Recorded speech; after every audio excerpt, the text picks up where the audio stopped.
ပရီးမီးယားလိဂ်ပွဲစဉ်36ရဲ့ပွဲကောင်းတစ်ပွဲဖြစ်တဲ့ဝက်ဆမ်အသင်းနဲ့အာဆင်နယ်အသင်းတို့ပွဲစဉ်နဲ့ပတ်သက်ပြီးတော့ပွဲကြိုသုံးသက်ချက်လေးပြုလုပ်ပေးခြင်းပါတယ်။လက်ရှိအခြေအနေအရဆိုလို့ရှိရင်တော့နှစ်သင်းလုံးရဲ့လားရာတွေကလုံးဝဆန့်ကျင်ဘက်အနေအထားမျိုးပါ။ဝက်ဆမ်အသင်းကတော့ပရီးမီးယားလိဂ်ကနေတန်းတင်ကြံရစ်ဖို့အတွက်အသေးအံရုန်းကန်နေရတဲ့အခြေအနေမှာအာဆင်နယ်အသင်းကတော့ပရီးမီးယားလိဂ်ဖလားကိုလက်တကမ်းအလိုမှာရှိနေတဲ့အသင်းဖြစ်ပါတယ်။လန်ဒန်ဒါဘီတွေဖြစ်တဲ့အတွက်ဒီနှစ်သင်းရဲ့ထိပ်တိုက်တွေးဆုံမှုမှာဝက်ဆမ်အသင်းအနေနဲ့သူ့ရဲ့အဓိကမျိုးကန်ပြိုင်ဘက်ဖြစ်တဲ့အာဆင်နယ်အသင်းကိုပရီးမီးယားလိဂ်ဖလားစောစောစီးစီးရဖို့အတွက်ကူညီသွားမလားသို့မဟုတ်ဟန်တားနိုင်မလားဆိုတာကတော့စိတ်ဝင်စားစရာကောင်းနေတာဖြစ်ပါတယ်။ဒါ့အပြင်ဝက်ဆမ်အသင်းအနေနဲ့သူတို့ကအာဆင်နယ်အသင်းကိုရှုံးပေးလိုက်မယ်ဆိုရင်သို့မဟုတ်ပေါ့နော်အာဆင်နယ်အသင်းကိုတက်တောင့်တက်တာနဲ့အနိုင်ရခွင့်ပေးလိုက်မယ်ဆိုလို့ရှိရင်သူတို့ကလည်းတန်းဆင်းသွားဖို့ရာခိုင်နှုန်းကတော်တော်လေးများနေတာဖြစ်ပါတယ်။ဒါကြောင့်ဒီပွဲစဉ်က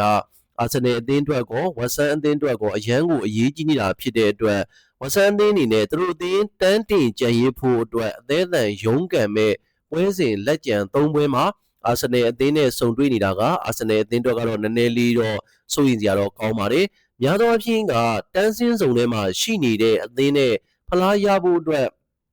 ဒီအဓိကဥတီနေတဲ့အသင်းတွေရဲ့ထိပ်တိုက်တွေးဆုံမှုမှာဆိုရင်တန်းစင်းစုံထဲမှာရှိနေတဲ့အသင်းတွေရဲ့ရုံအားကတော်တော်လေးကြောက်စရာကောင်းပါတယ်။မှန်မှန်ရပြောရမယ်ဆိုလို့ရှိရင်တစ်ချိန်တော့ကကျူပီယာအသင်းနဲ့မန်စီးတီးအသင်းနဲ့စုံတီးခဲ့တဲ့ပွဲစဉ်မှာကျူပီယာအသင်းဆိုတာကတန်းစင်းစုံထဲမှာရှိတယ်။မန်စီးတီးအသင်းဆိုတာကအဲ့ဒီချိန်တော့ကမန်ချက်စတာယူနိုက်တက်အသင်းနဲ့ဖလားရဖို့အတွက်အပြိုင်ဆိုင်ဖြစ်နေတဲ့အချိန်တွေအဲ့ဒီအချိန်တွေမှာဆိုရင်ကျူပီယာအသင်းအနေနဲ့နောက်ဆုံးမိနစ်ထိကိုတစ်ယောက်ရော့နှစ်ယောက်ရော့ဆိုတဲ့အခြေအနေမျိုးမှာတော့မှမန်စီးတီးအသင်းကိုကောင်းကောင်းလေးဒုက္ခပြီးသွားတာဖြစ်ပါတယ်။ဒါပေမဲ့သူတို့အနေနဲ့တန်းတင်ကြံရစ်ပြီဆိုတာသိတဲ့အချိန်ကျမှနည်းနည်းရော့သွားတယ်။အဲ့ဒီအချိန်ကျမှမန်စီးတီးအသင်းအနေနဲ့အနိုင်ရရှိသွားတဲ့တာရကကြီးလည်းရှိပါတယ်။ဒါကြောင့်တန်းစင်းစုံထဲမှာရှိနေတဲ့အသင်းနဲ့လက်ရှိပွဲစဉ်မှာအာဆင်နယ်အသင်းစုံတွေ့တာကတော့အာဆင်နယ်အသင်းအတွက်တည်တည်ချာချာပြင်ဆင်ဖို့လည်းလိုအပ်ပါတယ်။အဲ့တော့လက်ရှိမှာအသင်းတွေရဲ့ရက်တည်မှုရဒီနှစ်သင်းဟာဆိုလို့ရှိရင်လက်ရှိမှာက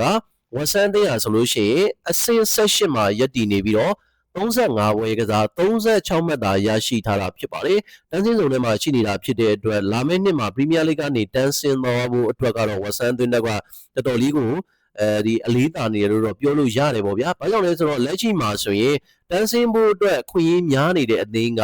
2သင်းရှိပါတယ်။တစ်သင်းကစပါးဖြစ်ပြီးတော့တစ်သင်းကတော့ဝက်ဆမ်အသင်းဖြစ်ပါတယ်။အဲ့တော့စပါးအသင်းကလည်းလက်ရှိမှာဆိုရင်38ပွဲကစား35ပွဲကစားပြီး38မှတ်ရရှိထားတယ်။သူတို့အနေနဲ့ကအဆင့်16မှာရပ်တည်နေတာဖြစ်ပါတယ်။သူတို့ရဲ့ထက်မှာရှိနေတဲ့အဆင့်16က Nottingham Forest အသင်းနဲ့ဟာဆိုလို့ရှိရင်9မှတ်တောင်ကွာတဲ့အခြေအနေမျိုးဖြစ်တဲ့အတွက်တင်ချာကိန်းကနန်းအရာကတော့တန်းဆင်းဖို့အတွက်တော့ Nottingham Forest အသင်းတို့ Crystal Palace အသင်းတို့ကဖြစ်နိုင်နေတယ်။ဒါပေမဲ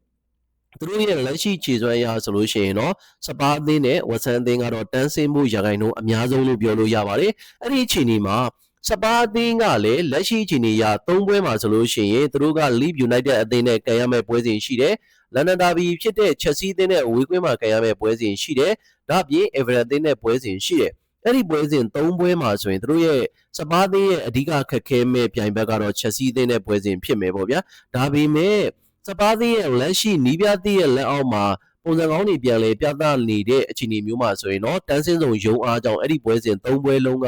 သူတို့အတွက်ကတော့အနိုင်ရရှိနိုင်တဲ့အခြေအနေမျိုးအဲ့ဒီအခြေအနေမျိုးမှာဝက်ဆမ်အသင်းကလည်းလက်ကျန်3ပွဲကျန်တဲ့အခြေအနေမျိုးပါအဲ့တော့ဝက်ဆမ်အသင်းအနေနဲ့လက်ကျန်3ပွဲလုံးကို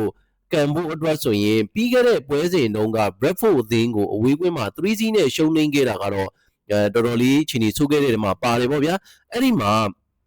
ဒီဝက်ဆမ်အသင်းအနေနဲ့လက်ကျန်3ပွဲမှာအာဆင်နယ်အသင်းကိုအိမ်ကွင်းမှာကန်ရမယ်နယူကာဆယ်အသင်းကိုအဝေးကွင်းမှာကန်ရမယ်အဲ့ဒါပြီးသွားရင် Leeds United အသင်းကိုအိမ်ကွင်းမှာလက်ခံကစားရမယ်အဲ့တော့သူတို့ရဲ့ဒီ3ပွဲလုံးကကြကုတ်ကြခဲ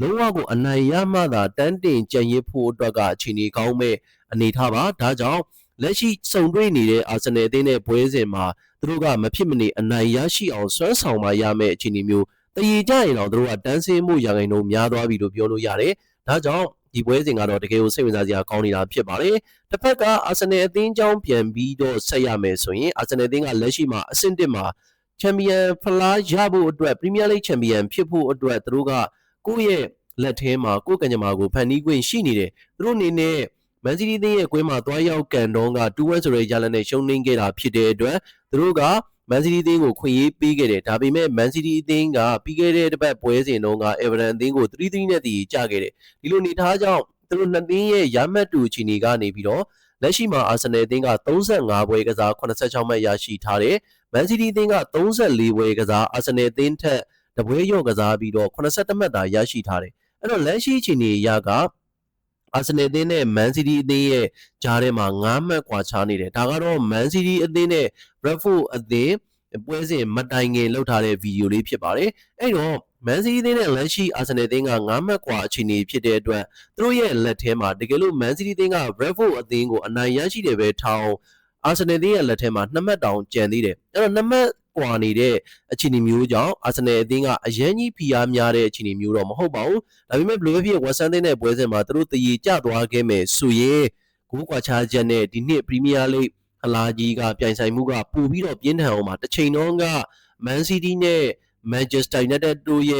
့ဖြစ်တဲ့ပုံစံတိုင်းဖြစ်သွားနိုင်တယ်လို့ပြောလို့ရတယ်ဘောလုံးပွဲတွေဆိုတာလည်းပွဲစဉ်တစ်ပွဲမှာဘာမှမဆိုဖြစ်သွားနိုင်တဲ့အခြေအနေကြောင့်လက်ရှိစုံတွေ့နေတဲ့ West Ham အသင်းနဲ့ Arsenal အသင်းရဲ့ပွဲစဉ်ကလည်းတကယ်ကိုစိတ်ဝင်စားစရာကောင်းနေတာဖြစ်ပါတယ်ဒါ့အပြင် Arsenal အသင်းဟာဆိုလို့ရှိရင်လက်ရှိမှာ Champions League မှာဆိုရင်လည်း Final ကိုတက်ရောက်သွားခဲ့ပြီဖြစ်တယ်ဒီလိုအခြေအနေတွေကြောင့်သူတို့ကအဓိကခက်ခဲတဲ့ပြိုင်ပွဲဖြစ်တဲ့ Atletico Madrid အသင်းကိုအနိုင်ရရှိခဲ့ပြီးတော့အိမ်ကွင်းမှာအနိုင်ရရှိခဲ့ပြီးတော့ Champions League Final ကိုရောက်ရှိသွားပြီး PSG အသင်းနဲ့ကန်ရမှာဖြစ်တယ်ဒါကြောင့်ဒီနေ့ဘောလုံးရာသီမှာ Arsenal အသင်းအနေနဲ့ကတော့ဖလားလေးလုံးလမ်းကြောင်းမှာအရင်တော့ကရှိခဲ့တယ်ဆိုပေမဲ့သူတို့အတွက်အဓိကဖလားကြီးနှလုံးဖြစ်တဲ့ Champions ဖလားနဲ့သူတို့က Premier League ဖလားနှလုံးမှာဆိုရင်တော့အခြေအနေကတော်လေးကောင်းနေတယ်သူတို့အနေနဲ့ Premier League မှာလက်ကျန်3ပွဲလုံးကိုသာအနိုင်ရရှိအောင်စွမ်းဆောင်ခဲ့မယ်ဆိုရင်သူတို့က Premier League ဖလားကိုရမယ် Champions League မှာဆိုရင်လည်းတပွဲပဲကျန်တဲ့ Final မှာ PSG အသင်းကိုသာအနိုင်ရမယ်ဆိုရင် Champions League ဖလားကိုလည်းကျုံပွဲမရှိစံချိန်နဲ့ရရှိမှာဖြစ်တယ်ဒီလိုနေထားကြောင့်သူတို့ရဲ့အသင်းသားတွေရဲ့စိတ်ဓာတ်မှာလည်းစိတ်ဓာတ်ခွန်အားကတော့အမြင့်ဆုံးဖြစ်နေမယ်လို့ထင်တယ်နီးပြအာဒီတာအနေနဲ့လည်းသူ့ရဲ့အသင်းသားတွေရဲ့စိတ်ဓာတ်ပိုင်းကိုစိတ်ဓာတ်ခွန်အားအခုချိန်မှာတော့မြင့်တင်ပေးနိုင်မယ်လို့တော့ယူဆတယ်ဒါကြောင့် West Ham အသင်းနဲ့ပွဲစဉ်မှာကတော့ Arsenal အသင်းကဘောနော်စိတ်ဓာတ်ပိုင်းမှာတော့အသာရမယ်လို့တော့ထင်တယ်ဒါပေမဲ့ကျွန်တော်ဒီဗီဒီယိုရဲ့အစမှာသုံးသပ်ခဲ့သလိုတန်းစင်းစုံထဲမှာရှိနေတဲ့အသင်းတွေနဲ့ဒီချန်ပီယံဖြစ်ဖို့အတွက်တာဆူနေတဲ့အသင်းတွေကအဓိကရုံးအားကတော့တန်းစင်းစုံထဲမှာရှိနေတဲ့အသင်းရဲ့ရုံးအားကပို့ပြီးတော့အသာရရှိလေရှိပါတယ်။ဒါကြောင့်ဒီချီနီကြောင့်အာဆင်နယ်အသင်းအနေနဲ့ဒီပွဲစဉ်မှာလုံးဝအမှားခံလို့တော့မရပါဘူး။နည်းနည်းလေးမှားတာနဲ့ပေးဆက်သွားရနိုင်ပါတယ်။အနည်းဆုံးကတရေတောင်ကြခွင့်မရှိပါဘူး။သူတို့ကအနိုင်ရရှိထားဖို့လိုအပ်ပါတယ်။အဲ့တော့အာဆင်နယ်အသင်းအနေနဲ့ကသူတို့လက်ကျန်3ပွဲမှာဒီပွဲစဉ်တပွဲကပဲသူတို့အတွက်အရေးကြီးတယ်လို့ပြောလို့ရတယ်။ဘာကြောင့်လဲဆိုတော့သူတို့3ပွဲမှာဆိုရင်ဝက်ဆန်အသင်းနဲ့လန်ဒန်ဒါဘီလည်းဖြစ်တယ်။အဓိကပြိုင်ဘက်တွေလည်းဖြစ်ခဲ့တယ်။သူတို့ကအမြဲတမ်းစုံတွေ့တိုင်းဒီအာဆင်နယ်အသင်းကိုအမြဲတမ်းဒုက္ခပေးလေရှိတယ်။အဲ့တော့ဒီလက်ကျန်3ပွဲမှာဆိုလို့ရှိရင်သူတို့ကအာဆင်နယ်အသင်းအနေနဲ့ကဝက်ဆန်အသင်းနဲ့တွေ့မယ်ဘယ်လီအသင်းနဲ့တွေ့မယ်ခရစ္စတယ်ဘဲလီအသင်းနဲ့တွေ့မယ်အဲ့လိုအခြေအနေမျိုးကြောင့်ခရစ္စတယ်ဘဲလီပွဲစဉ်ကလည်းအဲ့လောက်ခက်ခဲမှာမဟုတ်ဘူးဘယ်လီအသင်းနဲ့ပွဲစဉ်မှာလည်းခက်ခဲမှာမဟုတ်ဘူးဝက်ဆန်အသင်းပွဲစဉ်တစ်ပွဲကိုသာအာယုံစိုက်လိုက်မယ်ဆိုရင်အာဆင်နယ်အသင်းအနေနဲ့ပရီးမီးယားလိဂ်ဖလားရပြီလို့တောင်မှသုံးသပ်လို့ရပါတယ်ဒါဆိုရင်ဒီနှစ်သင်းရဲ့ထိပ်တိုက်တွေးဆုံမှုမှာဘယ်လိုတွေဒုက္ခပေးထားလဲဘယ်လိုတွေအသာရထားလဲကြည့်ကြည့်အောင်အဲ့တော့ဝက်ဆန်အသင်းရဲ့ကွင်းမှာဒီအာဆင်နယ်အသင်းအနေနဲ့နောက်ဆုံးစုံတွေ့ခဲ့တာက2024ဒီဇင်ဘာလ1ရက်နေ့တုန်းကဝက်ဆန်အသင်းကို2-5ဆိုတဲ့ရလဒ်နဲ့အနိုင်ရရှိအောင်စွမ်းဆောင်ထားနိုင်ခဲ့တယ်။အဲ့ဒီရဲ့ရှေ့တုန်းကဆိုလို့ရှိရင်လေ2024ဖေဖော်ဝါရီလ17ရက်နေ့တုန်းကZ6ပေါ့ဗျာနော်6-9ဂိုးရှိဆိုတဲ့ရလဒ်နဲ့အနိုင်ရရှိအောင်စွမ်းဆောင်ထားနိုင်ခဲ့တယ်။2023ဧပြီလ16ရက်နေ့မှာ2-2နဲ့တည်ကြတယ်။2022မေလ1ရက်နေ့မှာ1-2ဆိုတဲ့ရလဒ်နဲ့အာဆင်နယ်အသင်းနိုင်တယ်။အဲ့ဒီရှေ့အပွဲစဉ်ဖြစ်တဲ့2021မတ်လ21ရက်နေ့မှာ3-3ဆိုတဲ့ရလဒ်နဲ့အာဆင်နယ်အသင်းကအဲ့ဒီအဝေးကွင်းပွဲစဉ်မှာတည်ကြခဲ့တယ်အဲ့တော့နောက်ဆုံးဝက်ဆန်အသင်းရဲ့ကွင်းမှာစုံတွေ့ခဲ့တဲ့9ပွဲမှာဆိုရင်တော့အာဆင်နယ်အသင်းက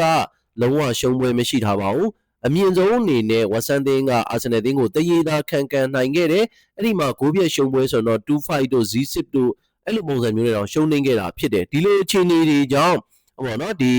ဝက်ဆန်အသင်းနဲ့ပွဲစဉ်မှာအာဆင်နယ်အသင်းကအသာစီးရယူသွားမလားဒါပေမဲ့အဲ့ဒီလိုမျိုးစုံတွေ့တုန်းကဝက်ဆန်အသင်းကတန်းစင်းစုံထဲမှာမဟုတ်ဘူးဆိုတာကတော့ထည့်တွက်ရမယ်အဲ့ဒီနေ့ဘောလုံးရာသီမှာဝက်ဆန်အသင်းကတန်းစင်းစုံထဲမှာဖြစ်နေတယ်အဲ့တော့အာဆင်နယ်အသင်းကို ဖလားရဖို့အတွက်အခွင့်အရေးပေးရင်းနဲ့သူတို့ကိုယ်တိုင်တန်းဆင်းသွားမလားဒါမှမဟုတ်ရင်အာဆင်နယ်အသင်းရဲ့ဖလားမရအောင်ဟန်တားပြီးတော့သူတို့အနေနဲ့တန်းတင်ကြံရည်ဖို့အတွက်စူးစမ်းသွားမလားဆိုတာကဝက်ဆန်အသင်းပေါ်မှာအများကြီးမူတည်နေတာဖြစ်ပါတယ်ဒါကြောင့်ဒီပွဲစဉ်ကတော့တကယ်ကိုစိတ်ဝင်စားစရာကောင်းနေတာဖြစ်တဲ့အတွက်ဒီနှစ်သင်းရဲ့ထိပ်တိုက်တွေ့ဆုံမှုမှာဘယ်အသင်းကအသာရသွားမလဲဆိုတာတော့မှခက်မှန်းရတာခက်ခဲနေပါတယ်ကျွန်တော်ရဲ့သုံးသပ်မှုရဒီနှစ်သင်းရဲ့ဖြစ်နိုင်ဆုံးကတော့တည်ရကြဖို့ရာခိုင်နှုန်းများပါတယ်နိုင်သွားမယ်ဆိုရင်တော့အာဆင်နယ်အသင်းက1-2 2-3ဆိုတဲ့ရလဒ်တွေနဲ့ကပ်ပြီးတော့အနိုင်ရရှိသွားမယ်လို့တော့ကျွန်တော်အနေနဲ့သုံးသပ်မိတာဖြစ်ပါတယ်